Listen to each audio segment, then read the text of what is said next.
Today's guest is someone who's known me since I was a teenager, which means she probably has a few stories I hope don't make it into this episode.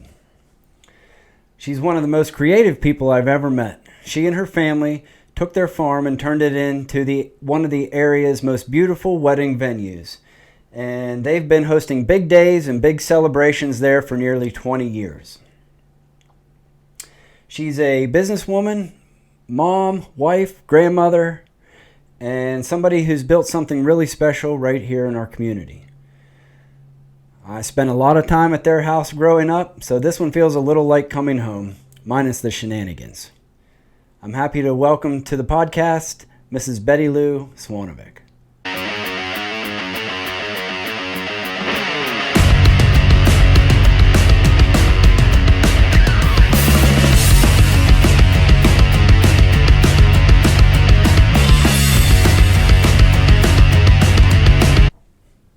Finally, the snow's melting, temperatures are coming up, and everybody's thinking about the projects they want to get done around the house, in the house, or on top of the house.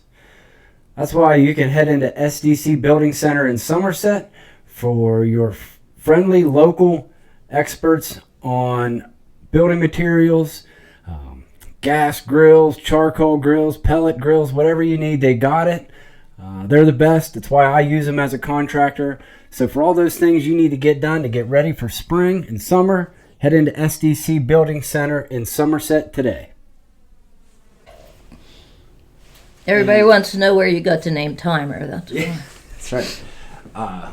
Yeah, I just started it, but we'll just chat.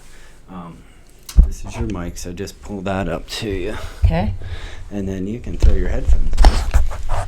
What do I do? Just slide them on. Yeah, just slide them on. That way you can hear. What you hear is what's being recorded. Okay, sounds good. Yeah, to answer your question, I didn't think too much about it, and then Lindsay was on board, and she's like, well, go for it. And usually she's my barometer for good ideas or bad ideas. She's pretty wise. Yeah. And, so, we wives are. Yeah, right. Yeah, behind every good man, right? Yeah, so I was like, oh, well, nobody else is doing it. I'll give it a try. And then I was listening to an episode of Joe Rogan. I'm familiar with him and all. But anyway, he had on like a guy that kind of inspired him to do it. And they were talking about how every little community in town ought to have a podcast where people can just sit down and talk about whatever. And I'm like, oh, well, we don't have one, so why not? Well, good for you. Yeah, but and I remember I was on a walk, and I decided I was going to do it, and I called Bill Krauscher, and I asked him if he would be a guest. Cause he had just remember that one. He had just written a book, and, yes. Knew Bill from being on the farm and stuff. And when he accepted, I was, like, super excited. I was like, well, I have a guest, now what? I said, I guess I got to do it. But good for you. Well, I just came back from a Broadway. Actually, that's a regular radio station. Yeah. And Seth Radetsky is from New York, and of course I've always loved the plays, and in particular Broadway. And he had with him on this cruise Bach from Wicked and Vanessa from that show, and the original Priscilla, who was in the original Chorus Line way back before they thought about you. We had stars from Little Mermaid. He had somebody from Greece who was in several other musicals. They were all Broadway stars, and we got to hear him interview them. We were right there, and then they stayed and answered our questions. We got pictures, and he has a radio show. Okay. And they play Broadway tunes in between. And my good friend Andrea Falchuk got called up, and she was on his show. Oh, really? Yeah. Well, this was on a cruise? This was on a cruise. Joe cool. Gary and Andrea are fellow florists, along with a few others, Sherry and Connie, but we were the three that went along with Andy. Okay. It was very exciting. Yeah. And his started the same as you. Just thought, well, we need to... Show. And he only talks... He started out just talking to these stars, and it's turned into he talks to Huge the radio Broadway show in stars. Broadway. So who knows where we'll find you? Yeah, right. Tim, you might be somewhere broadcasting. I focus on the conversation that day and whatever. You know, the Daily American just wrote that little article, and what was cool was I had two people reach out via email or message and just said, hey, I don't live in the area anymore, but I enjoy listening to your podcast because it helps me stay connected to what's happening at home. Yeah. And I thought, oh, that's cool. Well, and don't forget to give yourself credit for all the younger people who you've brought to the surface occupations. Yeah. Yeah. That's Even though you talk to people about who they are, right. Bringing to the surface what they do has got to be like, guidance counseling back when I went. Right. I mean, because that was one of my original ideas was just career choices. Yeah. Right. And so I didn't know idea what I wanted to do at the age of 18. Right. And I still don't. But well, you're doing a good job of not knowing. Right. But I thought, well, there may be a job around here that somebody has never considered, or something that isn't around here that people come back and tell me about or whatever. These kids, I kind of sympathize with them in a way, having to choose. And I think that we as a culture kind of put too much emphasis on the career. And that's fine when you're young and you pursue that. But I think the more important question is, what type of lifestyle do you want to live? Do you want to be a stay-at-home mom? Do you want to have a family? Do you want to be a career person? Those things have to, we never put much thought into that when we're young. And I don't think there's a bad thing to taking that year off to figure out before you go and spend $60,000 on a career that you're like, meh, I don't like this, So, as well as a lot of things are changing now. Yeah. When I went to school, you went to college. That's what you did. But my goodness, now and for the right reasons, that. Yeah. But you're right. It's changing. The trades are very important, and there's not a lot of people. We need a lot of people in that industry. Correct. Yeah. I talked to a tow truck driver last night at the gas station. He's an older gentleman, and he goes out 6 nights a week on the turnpike with his tow truck, and he's like, we can't find anybody to doing the way he wants to. Yeah. Not nobody wants to work, but I know what he's getting at. Sure. Hey, let's be honest. Summer is right around the corner, and it's not too soon to start planning that summer vacation. So contact Lindsay at Quiet Waters Travel. Message her on Facebook, or check out her website, or email her. I'll put the link in the description. But Lindsay's an expert. She'll help you plan your trip and make it as smooth as possible. Whether you want a hotel on the beach, an all-inclusive resort to Mexico, or a cruise to the Bahamas, contact Lindsay at Quiet Waters Travel. But speaking of, where'd your cruise go? Well, it wasn't as much about the destination. We just did Hemingway's home. We stopped there. We did Cozumel, just a couple of stops, but we never stopped on the cruise. Oh, no. He would have classes on how to do a better audition, and you could go and talk with these stars. A lot of people sang, and they would help with their vocals, and it was amazing. Like, if anybody's into that, you need to get to a Seth Rudetsky cruise and see. Okay, I'll have to have Lindsay look into what it's really like. Yeah, right. That's timely because tonight is the high school musical at Rockwood. Sure. And, we're going to see the show. Yeah, Caitlin is singing. She has a couple of songs, and wonderful. She's the mother of the young country star. So she's got a bigger role this year. She's excited. I have. That girl, she's been practicing for so long. Remember, she's worked so hard at it. And I see, like, we focus so much on sports, and you practice, get outside and practice. But this girl loves this. She's in dance. She loves musical, and she works really hard and practices.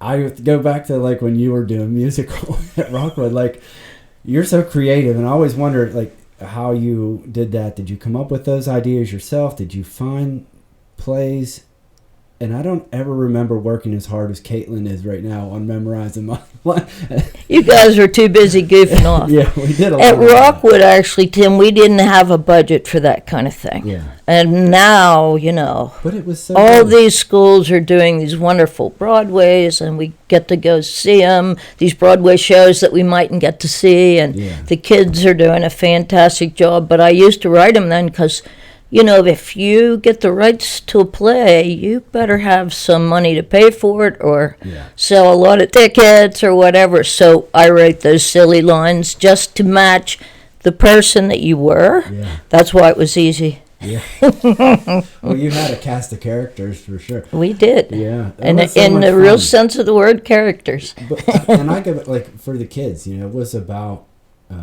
having fun. And Yeah.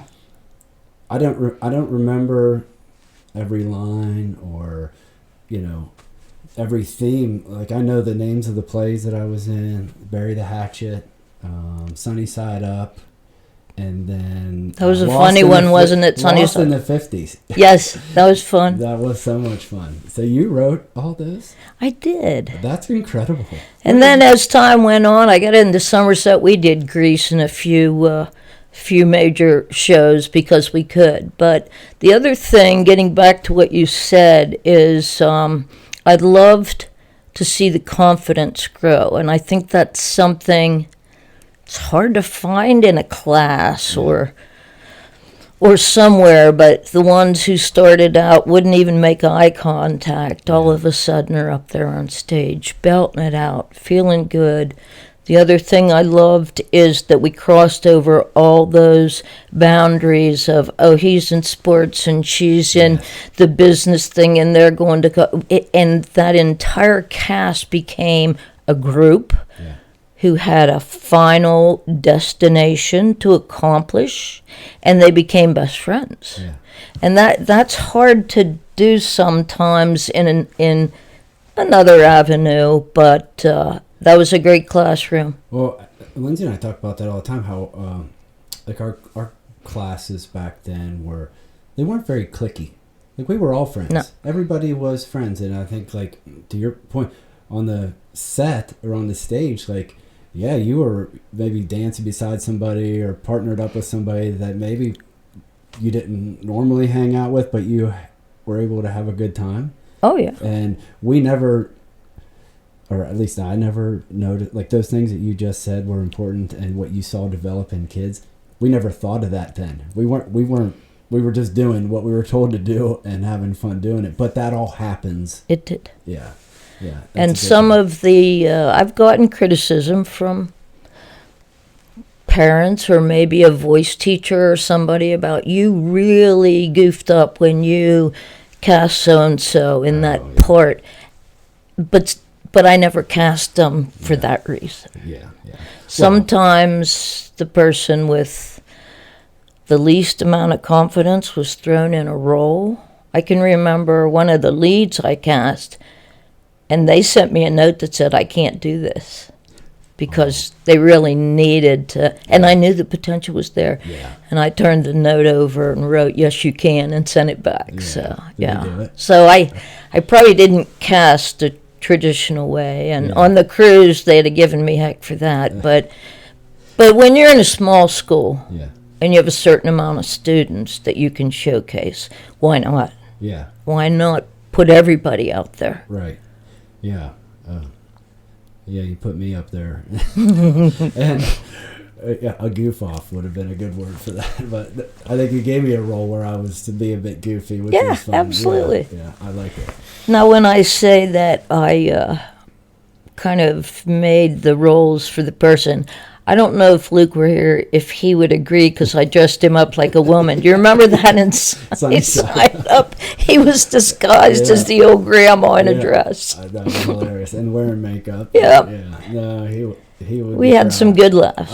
We had the best. And we'll go, like, even back a bit further. So, like, you and I go way back. Obviously, Way back. Luke and I were great friends growing up. And I feel like one day I showed up on your doorstep and I never left for a long time. We loved it. Yeah. And I just am like, what was running through their head. But I'll say, like, you know, and honestly, like, my family love my mom and dad. They're both doing great, you know. They sure are. Yeah, and they love their kids. But we were going through a divorce at that time, and I don't know that, like, when you're a kid, you don't even think of these things. You just want to go someplace where, you know, at that time for me, I felt like I said, I showed up at your house one day, and family was central. It was the central theme at your house. And I didn't want to leave. And you never made me leave. Nope, everybody was welcome as long as they wanted to. Yeah. And then I made everybody leave a note, though, where you're at, just so I don't worry. Yeah. And we always called you Timmer. Yeah. My family was notorious for giving people nicknames, right? Yeah. So we called you Timmer, and one day you left a note where you were going to be, and you signed a Timer, Timer, and you've been Timer ever since. Yeah, that was funny. I think you had back surgery. And I did. Yeah, but no, we go back into 4-H.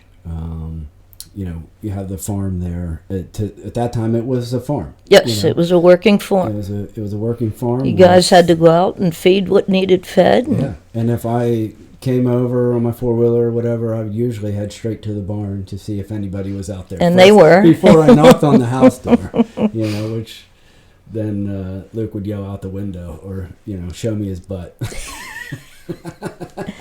Right. Well, Tim, I can't believe it's going to be 22 years, and every day I've finally passed the point where it's negative. Every day I honor him for what he taught me. Yeah. And you too, because you guys taught me how to laugh. Yeah.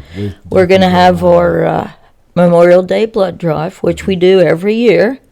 So if you can do something to honor him, come. And right now we're at a real shortage for blood donations. Yeah.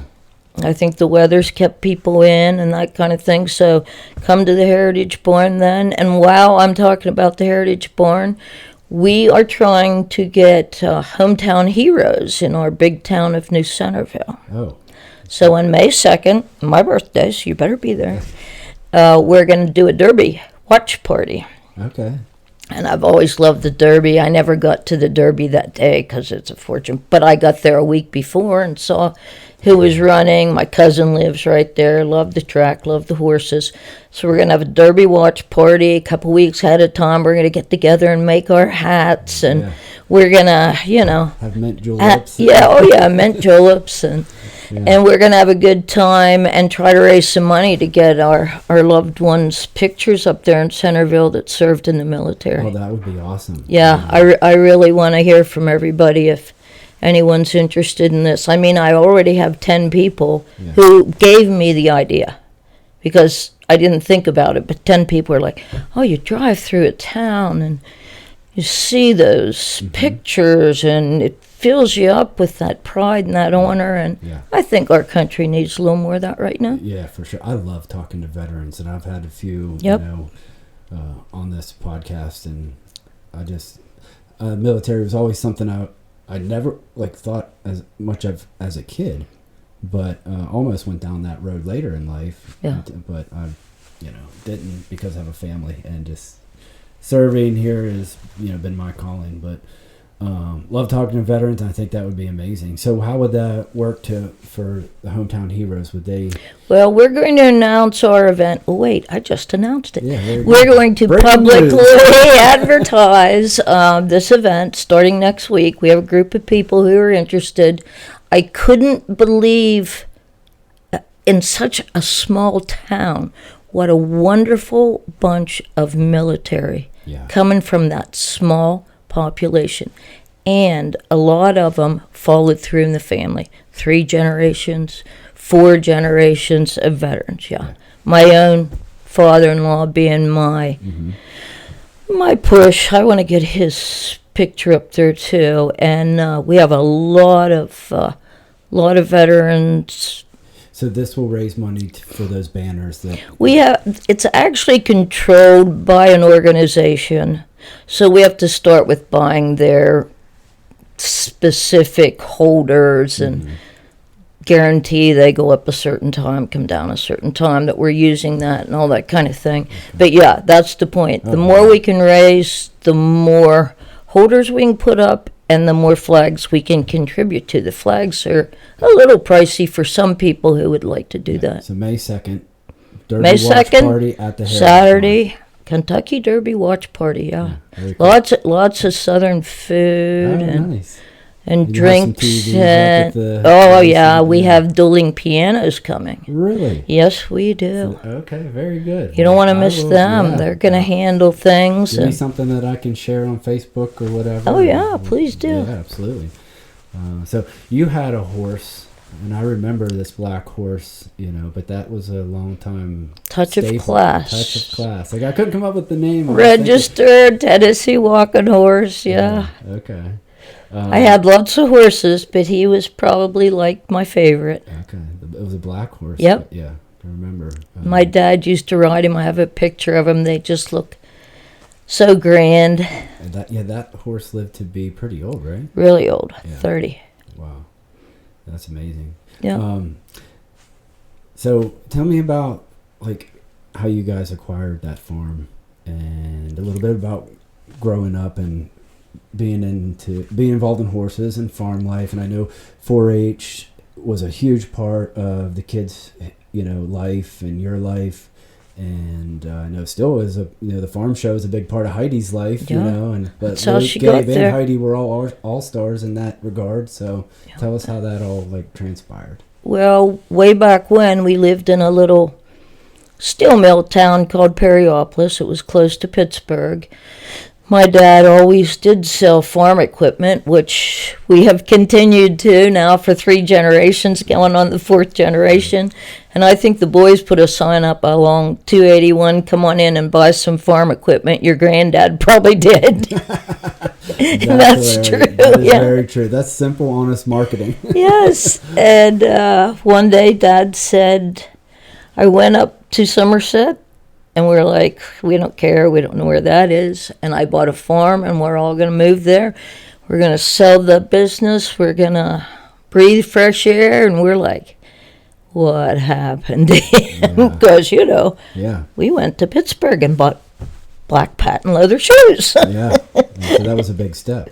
It was a huge step, yeah. And about how old were you in this? I was in maybe going into 6th grade. Okay, that's a tough time to Rip do. me apart. And I was like, up every day.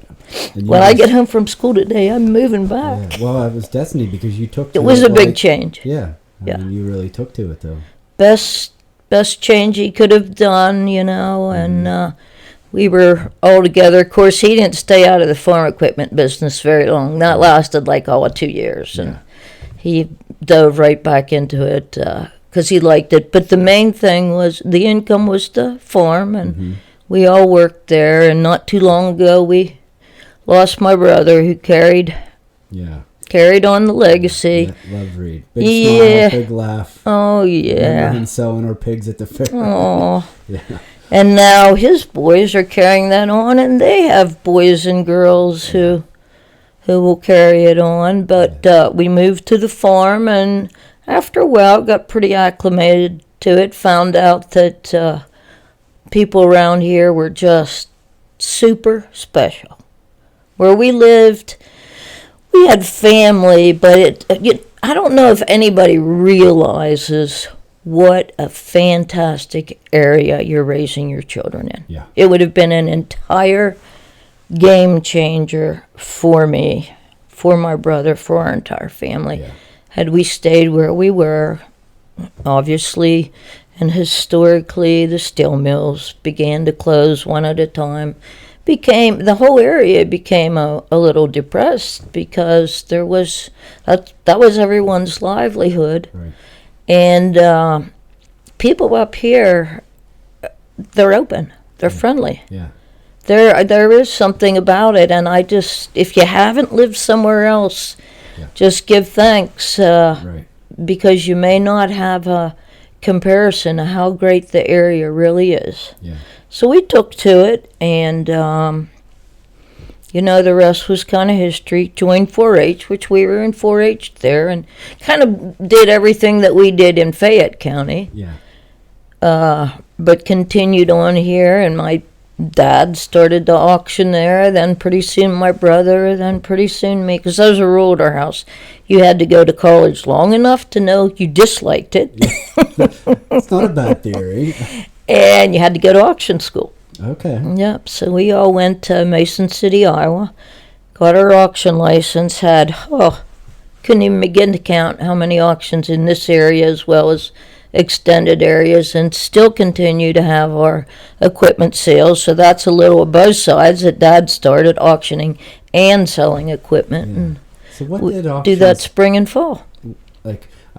I've always wondered. Like, I get really excited when I'm at an auction. Yeah. Is that the point?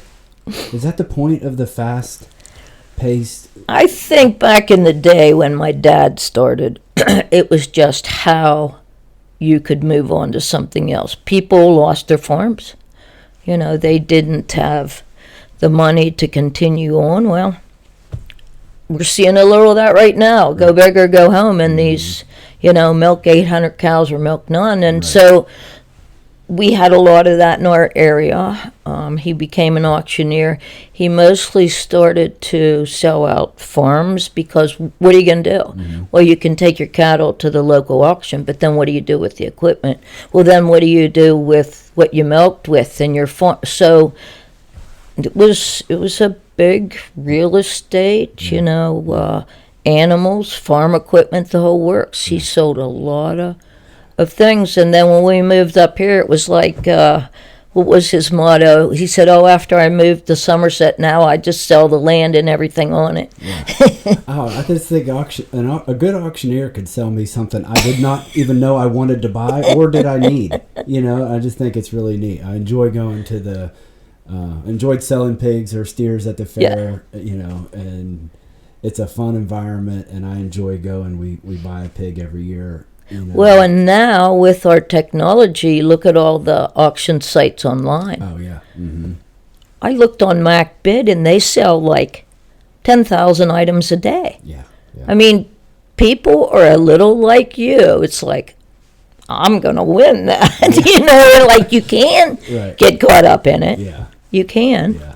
It is fun. But so you went to auction school, found Dave Svonavec.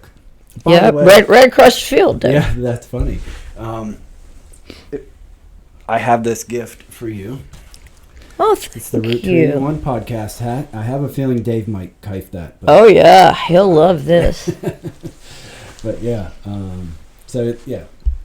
Married Dave. And then married Dave 51 years ago. 51 years. Yeah, I remember your 50th. Last year we had our 50th, and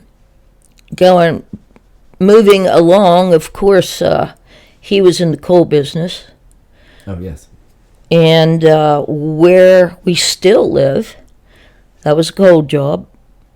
He was running dragline. And because it was so out of the way and all, kids, back in the day when kids had fields and parties. Yeah. Yes. There was, lots of kids coming around, getting into the houses and things, and we lived in town, mm-hmm. And he said, I think we ought to move out there where I work. It'd be easier for me, and we can keep an eye on the place. Yeah. And we did, because one time a guy pulled off the road who was speeding, and he went up into that strip job above our house. This is a long time ago, but some of you might remember how that whole hill was torn apart in a big mountain of dirt. And he pulled in there to hide from the cop. Well, my dog Zubin knew this guy because this guy worked for Dave, which is how he knew how to pull in there and hide from the cop. Well, he didn't hide very good because the cop pulled in behind it. My dog Zubin went running up, stood there at the car, and wouldn't let the cop get near him because he was like, I don't know who you are, cop, but I do know this guy, and he protected him well. Hilarious. Yeah, well, anyhow, the moral of the story is don't do that. Yeah, no, don't do that. I learned that lesson on my way to your house one time. I actually told one of the police officers I've had on this show, I said, I was on my way to your house like I did every day on my four-wheeler, mm-hmm. and I passed a cop. Actually, I think I was leaving your house. I was going towards my farm. he pulled me over on my 4-wheeler. Not allowed to do that. No, he said, "Why'd you stop?" And I said, "Because I'm through here every day. If you didn't get me today, you'd have got me tomorrow." And the punishment would have probably been worse. And he said, "Well, you're very, very correct." He said, "Just pull over, take the key out, tell me where you want to go." He took me back to your house in the cop car. I don't know if you remember. I remember. We had to go pick up my 4-wheeler. And that wasn't the only time the cop car pulled in. Were you in the limo? I don't know if I was in that limo ride. Okay, well, that old limo ride, and they, honestly, this is not a story. They ran to Rockwood and got me sheep feed. Yeah. And it was in the limo. You could get a lot of sacks in that thing. And then they were coming back, but they decided it would be fun to go and run around a little bit. The cops came back after that, knocked on my door. "Hey, do you guys have a blue limo?" "Well, you live in Rockwood. What do you say?" Yeah. Oh, it was probably somebody else's blue limo where they were hanging out the windows in the moonroof. Yeah, I remember having that limo the night of the musical on occasion. Yes. We would take that out, and I thought, oh, I should do that for Caitlin and her friends some year, is pick them up in the limo, take them to Eaton Park. Oh, yeah, that's a big deal. That would be fun. They still do that. They'll go Well, out to eat afterwards. the blue limo's long gone, but there is a white one sitting up along 281 for sale, Tim. That's it. You're ready to get The Route 281 podcast limos. Yeah. Right. What should we advertise next, Yeah, huh? right. So eventually, So anyhow, to answer your question, I'm sorry I get off no, on the all rabbit these. holes were the best. Yeah, these tangents. But anyhow, we did move to that farm. Yeah. And that's how we got there. Dave completed all the stripping. They got many accommodations when they were stripping, but this is one of the biggest ones they got from the state for putting that back and making it tillable. We now raise organic hay, but a lot of people, "Oh, it's a strip job, it's worthless." But yeah, he got quite an honor from the state for putting that back, and it still produces. Yeah. All those Oh, fields produce. Yeah, I see it every summer. It does. Yep.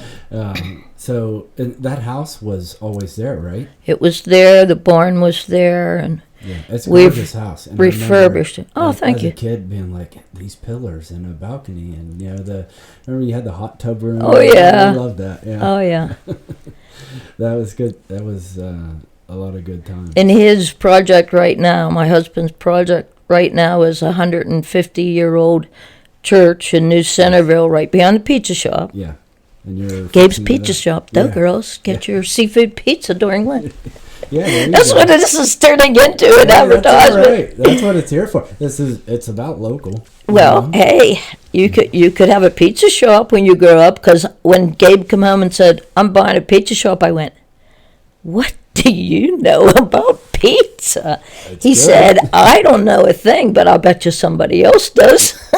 And that, kids, don't forget, don't ever limit yourself. Yes, absolutely. I know. Sky's the limit, and if you like it, follow it. And that's exactly what happened, and does to this day. Right. He doesn't stand up there and make every pizza, but he has good people who can. That's So being a good manager is Yeah. knowing how to delegate. Yeah. And don't be afraid to fail. I say that it's okay if you try something it doesn't work out. It's okay. You try. Go. Oh, yeah. I throw Failing's darts at how the you wall. learn. Yeah, I throw Sure. darts at the wall all the time. Not all of them stick. yeah. But But anyhow, that's where Dave is. He's working on that old church beyond the Yeah. pizza shop. Oh, 100. Well, I'll tell you what. I don't even know how old, because he found the oldest map of New Centerville that he could find, and it was on there. wow. So it's an old. We do enjoy the old structures, Yeah. and Well, clearly with the barns. right, the Yeah, barns, the that's houses, turning them into something that you can still keep Yeah. that old feel and see what it really looked like. Plus, no offense to a contractor, but they were built like crazy. I mean, I say all the time we don't build things today No. like we used to. Even like big buildings. You go to an office building, it looks like a box for the most part. Right. But I love the old architecture. Sure. I see the concrete molding and the, well, those big accents. canyon beams. yeah. I mean, stop and think of the work. Yeah. Just cleaning one Oh. beam. Then making it match into another one by chipping away with those wood pegs. And And they're still standing and they look Oh, like yeah. they did the day they built them, Yep. weathered, but yeah. So tell me a little bit about the process and the mindset going into, you know what, we're going to turn this into a wedding venue. Well, the kids, as you know, and we're a part of, raised, they couldn't just pick the same thing. Gabe liked pigs, Yeah. Luke liked cattle, Yeah. Heidi liked sheep. So Yeah. it's like, okay. So we continued on that route, and then when they all were gone, we're like, oh, this isn't any fun. Yeah. You know, there was just nothing in that barn that Yeah. was something Dave and I wanted to carry on, so we did sell everything other than my horse. Yeah. Class. Nobody was using the bucking barrel anymore. No, you have to tell them about that. You Oh, built so it. one day your son and I come to you and say, we're thinking about starting a National High School Rodeo Association. And I Which said, my daughter now hosts every year at the farm show. do they really? They have, I mean, that's their biggest nights are the rodeos. That's awesome. Which, yeah, I don't know where we got this idea. We were very into like Lane Frost and watching the bull riding, and yeah, and so we thought, well, why not start these ideas started young, I'll say, and I still get these ideas today. But yeah, so we were going to start. We had the paperwork, and we're going to. I think Luke and I were the only two interested in doing this. We went to one of these local fair rodeos, and we're going to buy a bull. Me, You Luke, went and to the Scott county Rose- fair? Yeah, we were going to buy one. They came to the county fair, and we're like, we talked to these people about buying this bull, and that never came to fruition and slowly faded away. But we had good intentions. But you built a bull. We built a barrel on cables and springs in the top of that barn, and we threw each other off of that as much as we possibly could, and that was our practice. Yeah. Yeah. And we didn't even have the internet back then to come up with it. I don't even know where we got that idea. I don't from. know, but you built the first mechanical bull. The first Without and then you mechanics. got a real mechanic. Yes, we did. Was Then it you probably really the got one- good. Yeah. You guys really got good then. Where did you have that thing? I remember it being at the graduation party. Oh, yeah, yeah. That was My fun. dad rode that at his 80th birthday. That's hilarious. Isn't that funny? Yeah, but so So, anyhow, the kids, didn't have the animals, which were basically project animals Yeah. to show. It's not like we didn't still keep sheep around and that kind of thing, but the project animals were gone, and then we decided, well, maybe we don't need these animals here. Of course, my husband's still working, and I thought I would love to do dinner theater. So we started out with the fundraisers. We did Medieval Mayhem. That was our very first one. And we raised money for the American Cancer Society. Well, since I do recall you saying not too long ago, this whole podcast, I heard the word faith yeah, in that description. So I just have to share a little story with you. Our Absolutely. very first fundraiser was for the Cancer Society. We went on to do quite a few. One of our projects, we probably raised, I don't know, a lot of money, I'll put it that way, tens of thousands of dollars to give to different things. But the main one was Cancer Society, local cancer patients, and or what we have now, which back then we didn't have the ultrasound and all the equipment we needed. So we gave to that. It was interesting because then we went on to do other things. Because my niece said, who was in the place, hey, I'm getting married. Can I get married here? And then I was like, well, of course you can. And then we might do one play a year, but then 10 weddings a year or 10 reunions or whatever it would be, because people wanted to use it for other things. Mm-hmm. And that's how it all got started, that the barns were that. But let me just tell you this. I went, after my diagnosis with breast cancer, I went to Pittsburgh. They sent me to Hillman, and when I got there, they said, your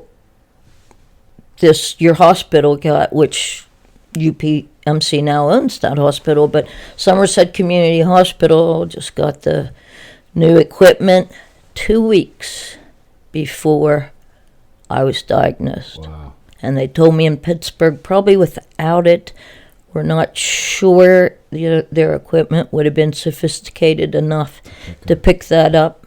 Wow. 7 years ago. Talk about faith. And full circle. Yeah. Yep. Yeah. Yeah. It's. So anyhow, the plays turned into weddings and other things, and then, well, of course, my husband's father was getting older, and the barn started to fall down, and he asked Dave, would you just tear it down? And Dave's in there, like, ready to cry.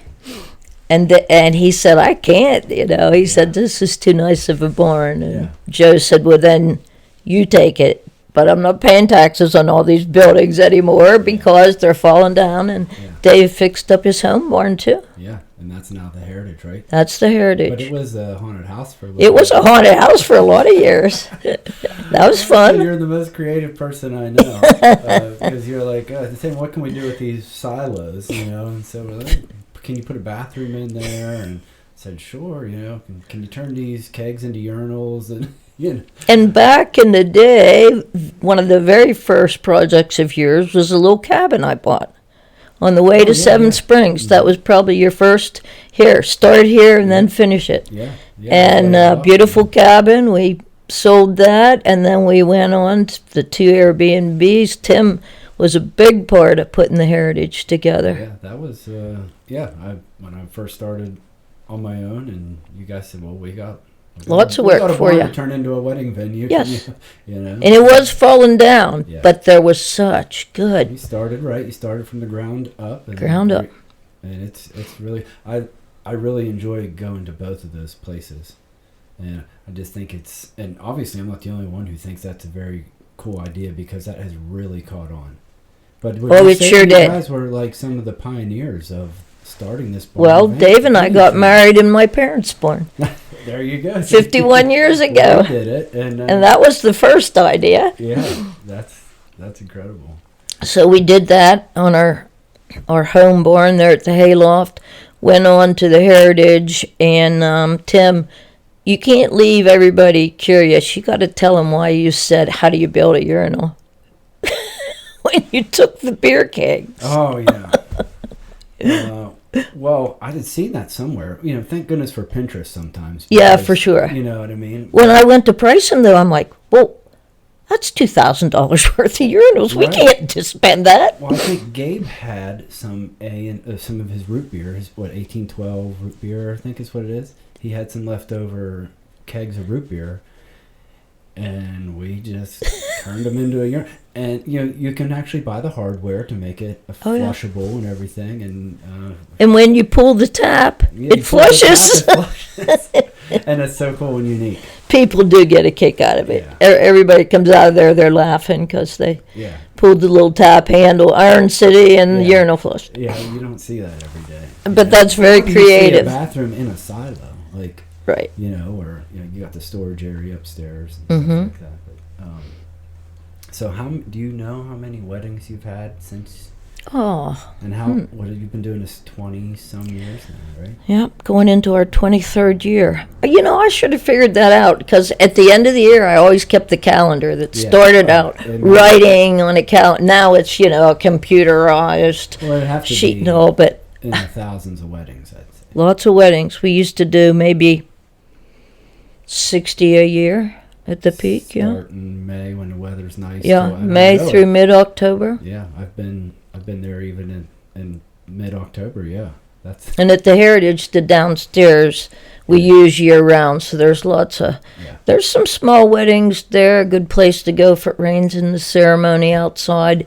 Wants to move in, or perhaps graduation parties. Graduation coming up in the spring. A lot of parties and things like that. Yeah. And the Kentucky Derby watch party. Yeah, May 2nd. So that's a good place to go when we have the big barns closed down, because it's just too cold in the winter. Yeah. I should do that sometime. I'm glad you brought that up. I'm going to sit down and see how many people got married. Yeah. Yeah. It's got. I don't want to know how many lasted. Yeah.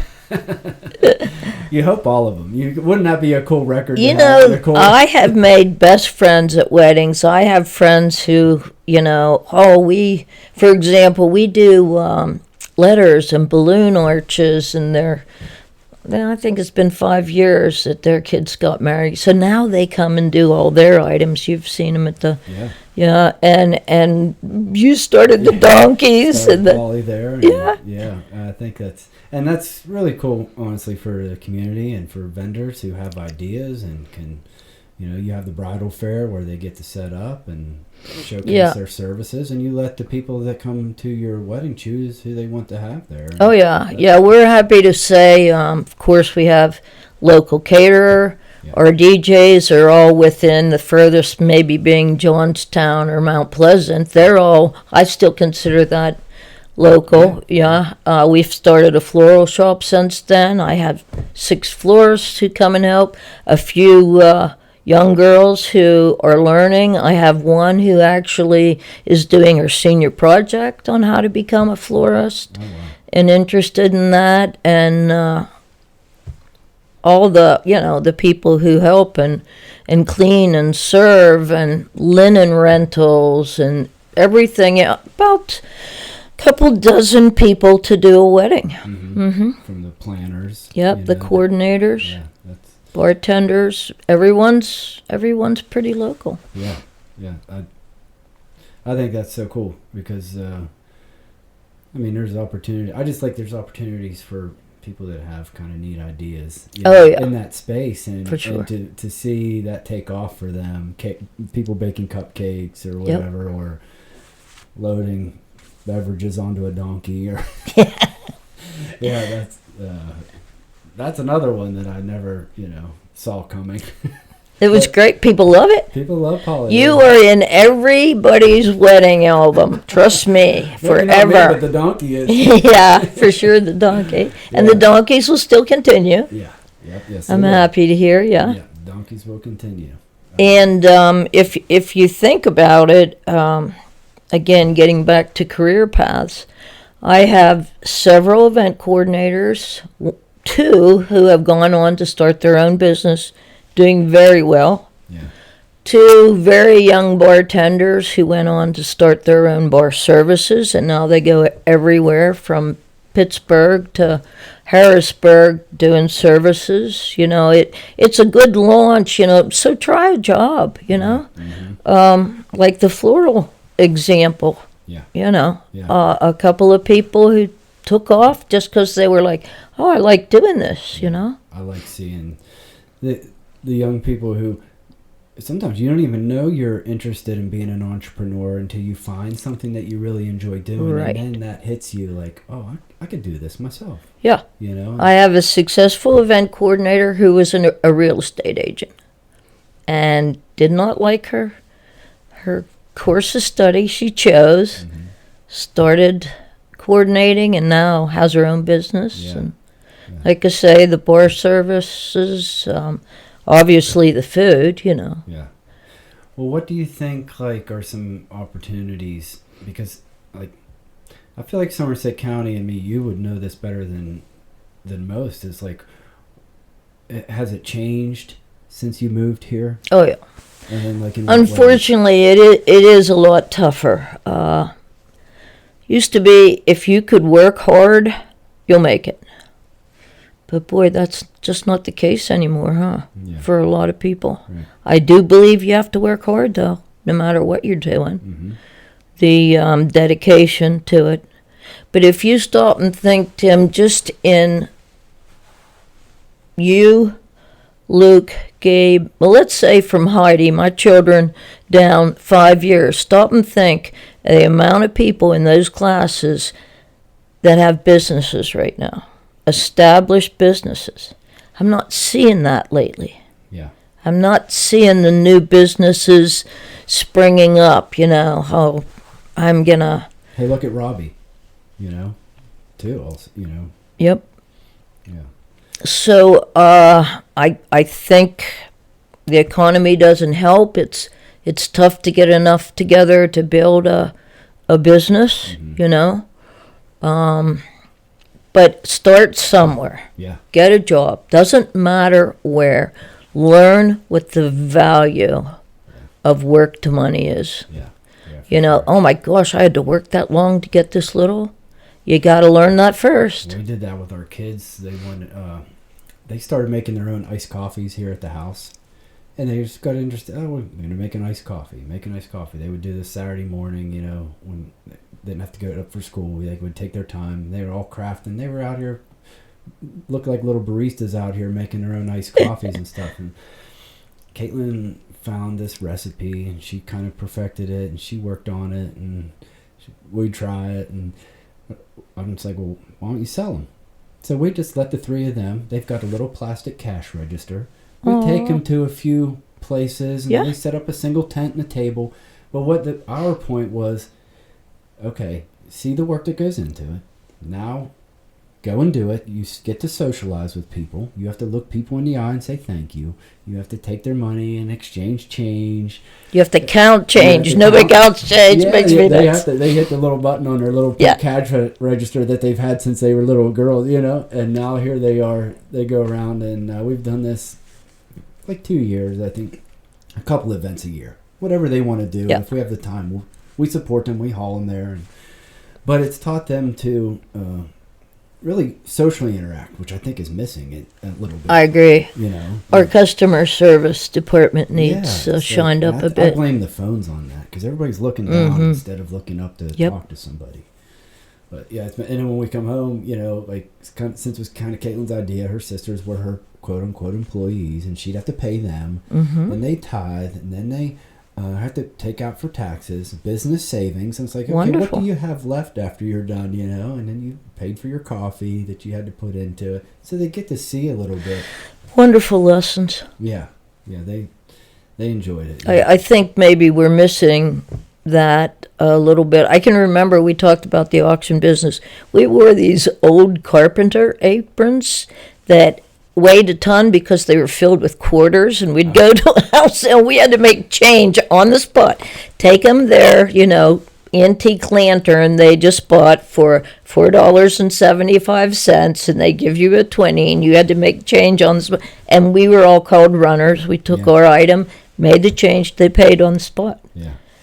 You had to learn how Cards have changed that a little bit. I know, yeah. Well, it will come back around, I have a feeling. I hope so. I do too. I think maybe Out of it's not a necessity. bad idea with some of these bands. Some of the countries are actually starting some bands because they're finding some of the programs on the phones are addictive. Yeah, I agree. We limit it, because I know in my own personal life, I treat it like a tool. It does help me do business. Oh, absolutely. You carry this thing around that can it's video in this podcast right now. Right. You can take a picture, you can take a note, you can advertise. I put my grocery list in it. You can tell it to put your grocery. I mean, it's a wonderful tool, but it also can be a distraction. So, I treat it like anything else. Any tool I have for my construction business, it helps me be more profitable because I'm quicker. I tend to treat it like that, but anything good anymore can be used for bad. Oh yeah, always, always. We try to teach our kids it is a tool. It is not a crutch. So we limit it. Which is they fight tooth and nail sometimes. But what's it like raising kids now? Whole generation. I think yours are grounded well, but they are, and but you still are sending them off into a world of kids that are not. Yeah. Well, it's funny you say that because, like I said, the musical is now, and my oldest is, turning it. All my kids are at the age where I was that teen whose parents were splitting up, and I can't sometimes relate to them because I wanted to be anywhere but home at that age. But my kids love being home. They wanted to be together. So we thrive on that. We're a very close family. We do everything together. We love to vacation together.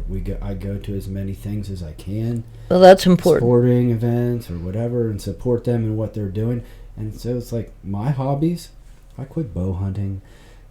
I've given, stuff, but I'm gaining. I don't look at it as I'm giving up. Well, and that time will come around when you can do that again. Right. It'll pass so fast. Our kids are what we're into, and we just enjoy being together as a family. And good. It's important to my dad and mom now, and But I know it was very important to you guys. To be a close knit family, and our kids are following suit. Yes. But it's a whole different world. Yes. Well, Gabe did tell my little granddaughter Madison, Meemaw and Pap are coming over, and she just turned 2. She went, "Well, that's wonderful." I'm like, she's so cute, by the way. Yeah, she's something. But to compare to today, when we went to school, it was like, oh my gosh, we're going to Berlin, our rivals, to see a basketball game. Yeah. My daughter just came back from Japan watching her. Well, I don't know if you know about Emily. 6 feet 3 inch tall Emily, who's quite But we thought it was an away game was going to Berlin, and now away basketball tournaments are in Japan. And with the Olympics just wrapping up, the world gets a little bit smaller all the time, and it's for me it's you're going to Japan to a basketball game. It's hard for me, being an old person, wrapping my head around that. Yeah. But I mean, those are wonderful opportunities. Yeah. And when you say you go to sports and all that kind of thing, it's not that Rockwood, stays in Rockwood anymore either. No, and these sports can get overwhelming to a point, but I look at the positives that are coming out of it. We're together when we go. They're having fun with their friends, which is most important.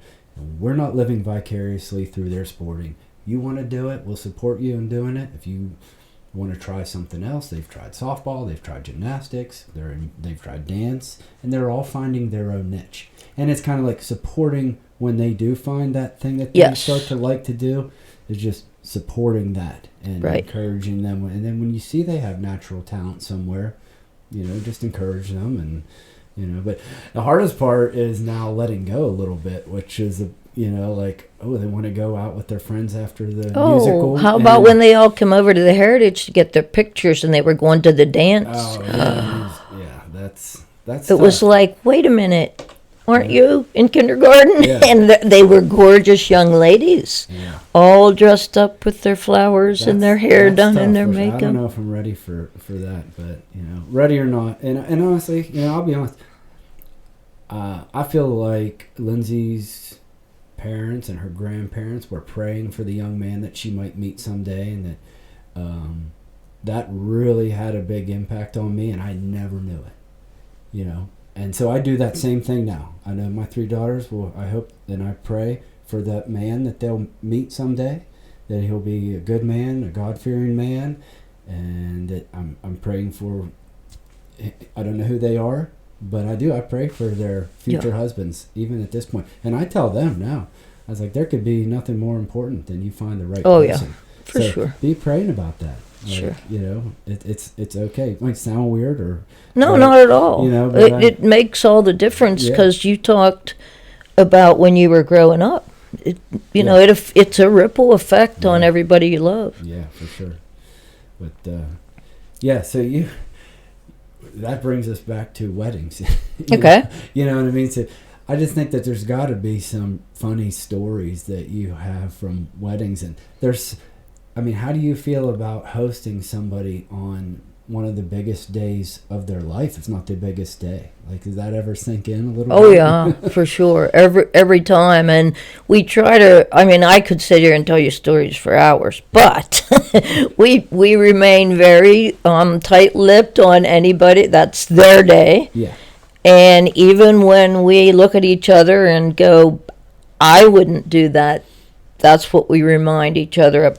So you want to get married in the dew at a certain time in the morning because the sun has to be at a certain stage, and that's important to you. Yeah. Now that's our day's goal. That's cool. You can't, and everybody had to be barefoot and all that kind of thing.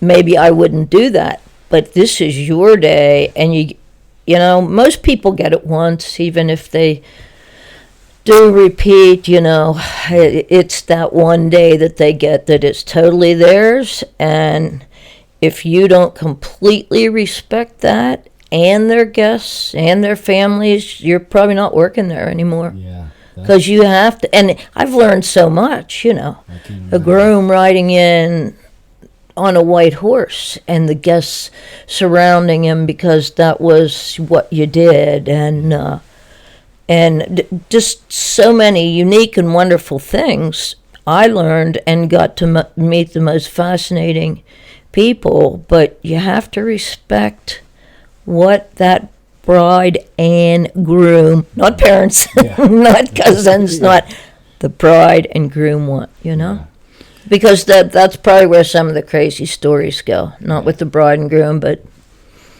mother or some, you know what I mean? Oh, yeah, everybody's got an info. Oh, yeah, mother of the groom who decided I'm wearing black. Like I'm going to a funeral. Yeah, or the ones who wouldn't return to the reception because... that therein is where I draw the line. Like, this isn't your wedding. If you don't want to do that, okay. Or if you do want to do that, okay. But that has nothing to do with what our goal is today. Mm-hmm. Because our goal is for the bride and groom. Or even with parties, the goal is that we're having a tea party for these little kids. And this is going to be like the biggest day so far of this young girl's and her mom surprising her. Then we want to have the most perfect tea sandwiches and the perfect decorations. And you have to, have this up just like when I mentioned my granddaughter. You got to have 3 bounce houses, So we try to make each event as special as that person is. Yeah. Sometimes we can't accomplish that. Yeah. But that typically, going on 23 years now, has to do more with them than us. And if I can leave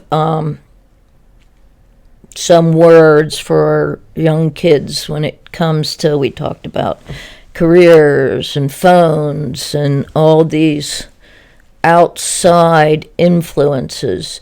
What you think of me has a lot more to do with you than me. Yeah. I just want them, get in a play, gain the confidence, stop looking outside of your own heart. Look in your own heart and your own mind and grow there. Yeah. And if you do the very best you can, even if somebody else calls that day a failure, it's not a failure. You just have to do your very best. Yeah. Yeah, that's good advice. And there's lots of days I walk away and go, well, we could have done this, and this, guys. Mm-hmm. Let's not ever do that again, or let's try better next time. But I worry about a lot of our young kids being influenced by influencers. Yeah. Sorry, I have a cousin that does that, and she does a fantastic job, but it's positive. Yeah. A lot of the influence isn't. Yeah. Well, there's so much noise out there, and you're right. You just stay focused because there are so many distractions. And that's for everybody. Yeah. It's just, and be proud of who you are, and don't ever stop asking for help. If Luke's dress didn't hang right in the play, I'm going to go straighten it, You're going to wear this dress well. Yeah, whatever you can do it well. Well, it was funny because last night we were at a basketball game. Hannah had a game, and... also, so did, Gabe's niece. I saw yes, there. I saw the video this morning. So she's like, last night I'm cheering at, and I'm in full mama mode, cheering on the basketball, and she's into basketball, and she says, now tonight I'll be in the theater crying. Watching game. Yeah. She's like, I went from this to now I need tissues, That's good. You want to do all those things. Yeah. So, and let me go back because this is dumb, but I have to do it or I'll feel bad later. I did not make up that quote, what you think of me. That's Erica Jong, who's an author, and I said it like as if, listen to my quote. It's still a great quote. Yeah. I wanted to share it. Very good. Do you know the farthest that somebody's come to have their wedding at your venue? Colombia. Oh, wow. And I still think somebody like got on somewhere and went, hey, there's this wedding place up in the mountains and nobody can barely find it, so we can all go there and get married and the cartel's not going to shoot us at the reception. Nobody spoke. We had huge language barriers. It was interesting. We didn't know where we were or what they were saying, like during the invocation, and Tim, you'd like this. You and Luke. The women were beautiful with the long, dark, curly hair and the dress, the salsa dresses split up the side, and they danced. They came, they got married, and then, like that, they vanished. They were gone. Wow. Yeah. But as far as the United States goes, lot of states. You hit the nail on the head as a carpenter, so to speak, when you said there's so many venues. It was like, yeah, there's a barn. I have 2 wedding barns within 3/4 of a mile myself, at the Hayloft now, where before when we started, it was like, oh, that's cool. That's a good idea. Let's go do that. Whereas now there's lots and lots and lots. So we hit COVID. All those schools were happy because you could have a prom at the Heritage because we had that much space they could spread out. Those were the only schools that had proms that year. Yeah, right. We hit COVID, and of course everybody struggled after that. And then we had, let's all, hide in place because we just didn't have a lot of things following. And then when we finally all burst out of that and wanted to go somewhere, tons of wedding venues popped up everywhere. Yeah. Like Airbnbs. Airbnbs are the same. Yeah. What do you think it is about the barn venue that really attracted people to have a wedding? Well, I do think that's another thing to think about. What is our next trend? Because I would say every year, well, surely they're not going to get married in a barn next year, but they continued to. But, the next trend, Dave and I went to Vegas to the big wedding convention. We like to learn what's new and what's going on. And the next big prediction for trending is called Wednesdays.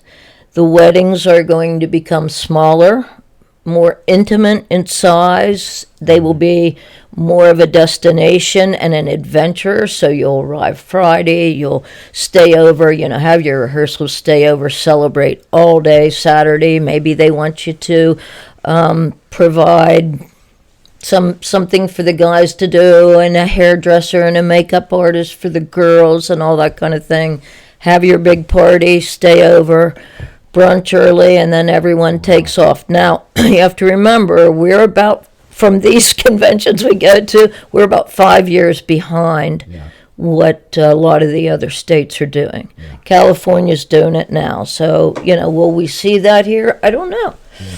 But I want to be ready. Yeah, for sure. Yeah, well, that's pretty heads up forward thinking and going to something like that to see. But I totally agree with that. I think if we were to do it over again, it will be smaller and more intimate. Well, what are we? Who's getting married now? Gen Z?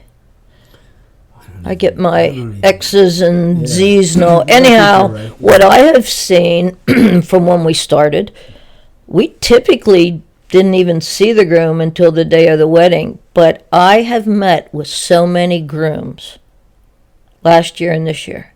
Very involved. Very much a part of choosing everything from flowers to colors. It's changing. Yeah. It's changing. They want to be a part of, they want to make the decisions. It's not like when we got married, it's like, oh, who are my parents inviting? I never met them, but they're inviting them, Right, yeah. It's not like that anymore. Yeah. Intimate is so if you get invited, you know that you are a special guest. That's cool, and that says something about, they're focused on what's important and who's important, I guess, or, that close people are having. Family is important because you think of an intimate setting. Who do you have? Your family, and that's what's really become important rather than, just putting on this big production or versus having a small. Exactly. And I think monetarily, a $50,000 wedding isn't a good idea anymore. And even in our area, average Pennsylvania wedding is 29.5. So that's a lot for us, you know. Yeah. Now I'm not talking Pittsburgh and Yeah. Yeah. Philadelphia and all that, but right here in our area, that's a lot for people to spend. So they really want to get something out of that, and spending a few more days, because the one thing I hear all the time was, wow, that flew by. I don't even remember everything. isn't that something? So now they have time with Yeah. these wed stays. There's companies out there. Well, it makes sense. Yeah. Yeah, you can, especially in this area, there's tons to do, especially during the Oh, wedding my, season. yeah. There's so much rafting. The guys could go whitewater rafting a day or something. Well, right like there that. at the Hayloft, you could fish. Yeah, you can. Go out on the, Which we did many times. yeah, that raft that Dave made, a tiki bar, floating tiki bar. Yeah.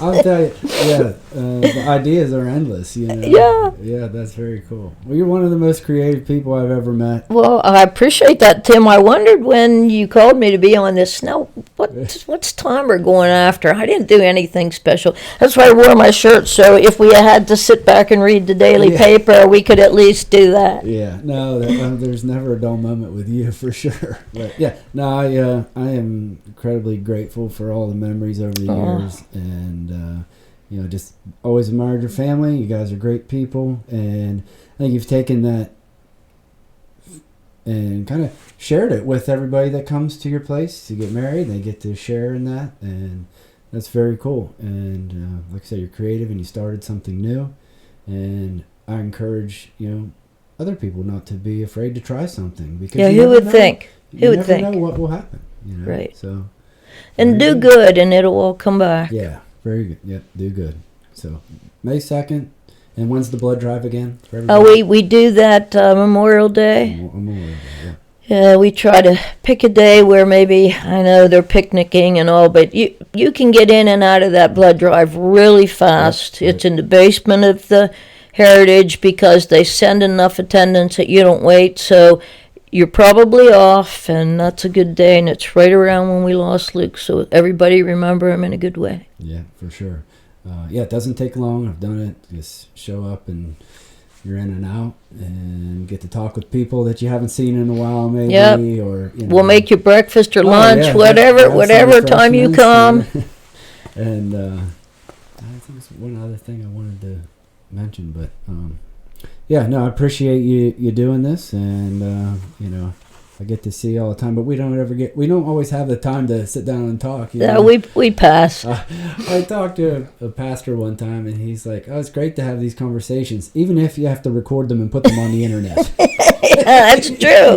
It's true. So, but that's why I have these pipes, because they remind me of the day when people slowed down, and I'm a little nostalgic like that. Yeah, it's tough, isn't it? Yeah, it's like people slowed, and they remind me of old men sitting on the porch having a pipe, talking about the issues of the day, not in a hurry to go anywhere, but we're not in a hurry anymore. For all the time saving, the technology that's supposed to be time saving, we have less time than we ever had. We're so busy. But tell everyone where they can find the Hayloft and the Heritage. And we're very close to New Centerville. 2 miles one way, less than 2 miles the other way. On the road to Seven Springs and headed to Somerset. We're at 887 West Mud Pike. But if you want to check us out or see any of our pictures, which we have fabulous pictures of some of our couples, www.bls, Betty Lou Svonavec, Hayloft.com. Okay. And I'll you put can, that in the show notes so people can see that. Yeah, you can reach out and somebody will answer you. And if you want a tour, if you just want to come by and say hi, if you want to be involved in any of our other projects, we're trying to do a few more things. Now, we're trying to be a little more creative than we were just doing weddings. So watch for all of our activities. Yeah. So you're on Facebook, also at the Hayloft, and on Instagram. Heritage, Heritage by Hayloft. Yeah. Very cool. All right, Betty Lou. Thank you. Thank you for the hat. They will love it. Yeah. Thank you for the memories. Yeah, thank you. I appreciate it.